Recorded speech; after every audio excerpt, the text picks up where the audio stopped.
हे मरियम, तू भयभीत न हो, क्योंकि देख परमेश्वर का अनुग्रह तुझ पर हुआ है। देख तू गर्भवती होगी और तेरा एक पुत्र उत्पन्न होगा, उसका नाम यीशु रखना। वो पवित्र होगा और परमेश्वर का सर्वप्रधान का पुत्र कहलाएगा। ये कैसे होगा? मैं तो कुछ जानती ही नहीं। पवित्र आत्मा तुझ पर उतरेगी और परम प्रधान की सामर्थ तुझ पर छाया करेगी। और देख तेरी कुटुंबिनी इलिसाबेथ के भी तो बुढ़ापे में पुत्र हुआ है, और वो जो 5 साल आगे थी उसका 6वां महीना है। जो परमेश्वर की गोद से वचन होता है वो कभी प्रभाव रहित नहीं होता। देख मैं प्रभु की दासी हूँ, मुझे तेरे वचन के अनुसार हो। तब स्वर्गदूत उसके पास से चला गया। उन दिनों में मरियम उठकर शीघ्र ही पहाड़ी देश में यहूदा के नगर को गई और जकरिया के घर में जाकर इलिशिबा को नमस्कार किया।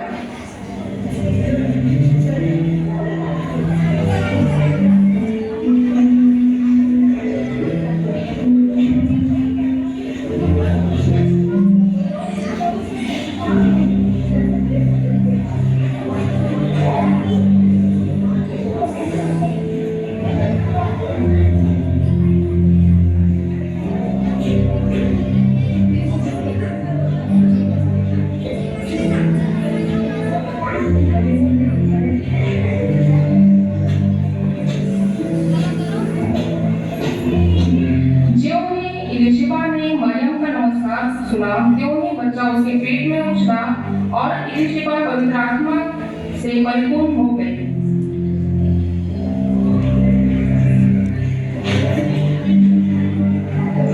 तू स्त्रियों में धन्य है और तेरे पेट का फल धन्य है। यह अनुग्रह मुझे कहाँ से हुआ कि मेरे प्रभु की माता मेरे पास आई। देख, त्यों ही तेरे नमस्कार का शब्द मेरे कानों में पड़ा, क्यों ही बच्चा मेरे पेट में आनंद से उछल पड़ा। धन्य है वह जिसने विश्वास किया कि जो बातें प्रभु की ओर से उसे कही गई वे पूरी होगी। यीशु मसीह का जन्म इस प्रकार से हुआ कि जब उसकी माता मरियम की मंगनी यूसुफ से हो गई तो उनके इकट्ठा होने से पहले ही वह पवित्र आत्मा की ओर से गर्भवती पाई गई। अतः उसके पति यूसुफ ने जो धर्मी था और उसे बदनाम करना नहीं चाहता था, उसे चुपके से त्याग देने का विचार किया। जब वह इन बातों की सोच में ही था तो प्रभु का स्वर्गदूत उसे स्वप्न में दिखाई देकर कहने लगा,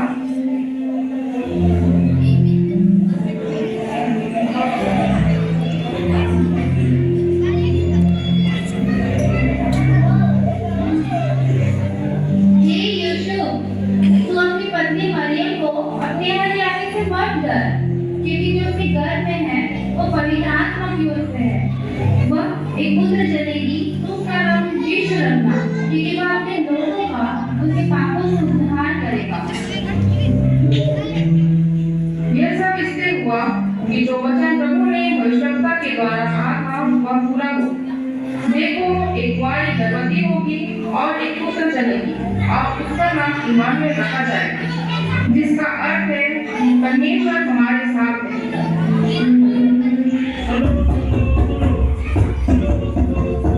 अगर तुम कैसर की ओर से आज्ञा लिखी है, सभी कोई नगर की ओर जाकर नाम लिखवाए।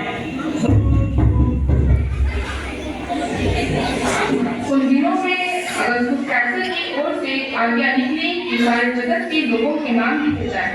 यह पहले नाम लिखाई उस समय हुई जब क्लेवियस सीरिया का हाकिम था। सब लोग नाम लिखवाने के लिए अपने अपने नगर को गए।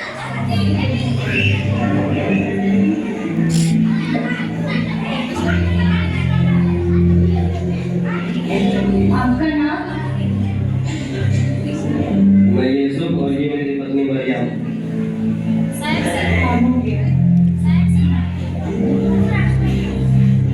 आपका नाम? मैं जकरिया और मेरी पत्नी इलिशिबा।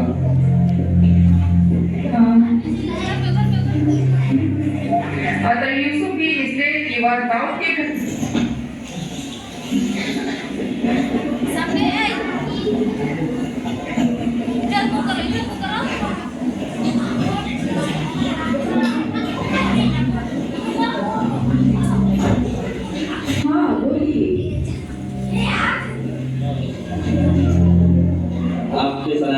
जगह मिल सकती है कराने के लिए?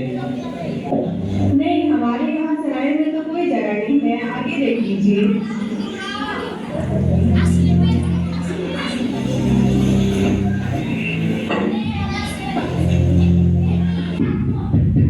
हाँ, बोलिए। आपके सराय मिल सकती है पुलिस कराने के लिए? हमारे सराय में तो रहने के लिए जगह नहीं है, पर हमारे गौशाला खाली है, आप हमें इसमें कर सकते हैं। हाँ, आ रहेंगे।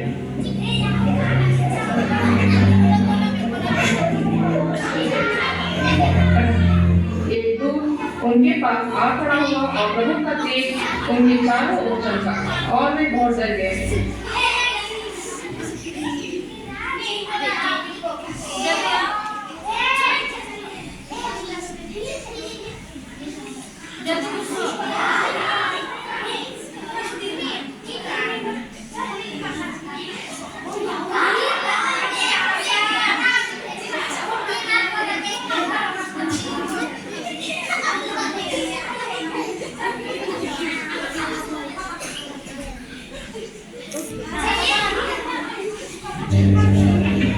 तब स्वर्गदूत ने उनसे कहा,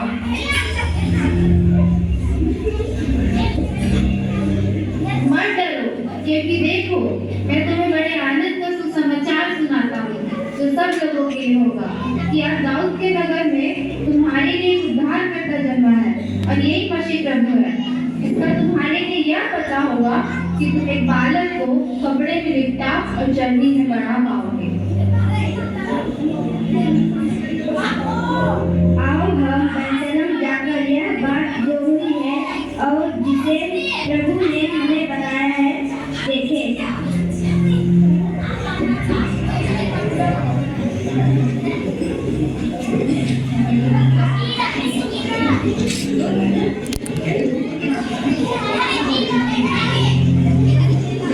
कई छोटी सी यरूशलेम में आकर पूछने लगी,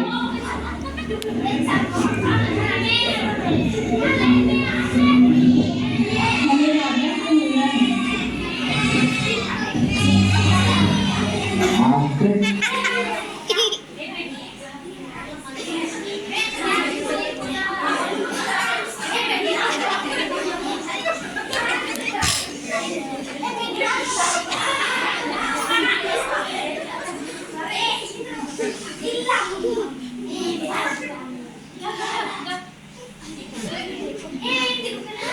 तीन ज्योतिषी मिलने आए हैं,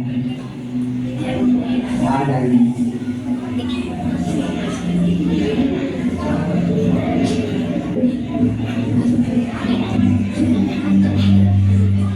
यहूदियों का राजा जिसका जन्म हुआ है कहाँ है? क्योंकि पूर्व में हमने उसका तारा देखा है और उसे प्रणाम करने को आए हैं।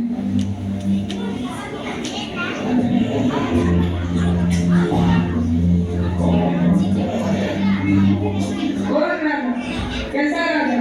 मेरे होते हुए देखने दूसरा राजा कोई नहीं हो सकता। तब उसने लोगों के सब प्रधान याजक और शास्त्रियों को इकट्ठा करके उनसे पूछा,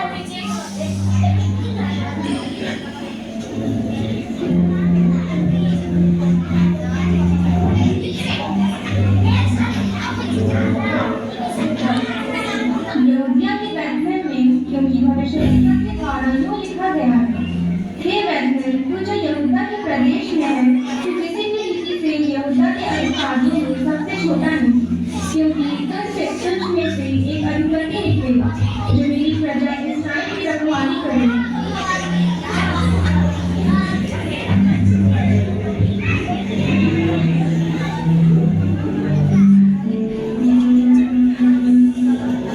इस तरह यीशु के जन्म के बाद गलीले और ज्योतिषी बालक यीशु से मिलने पहुंचे।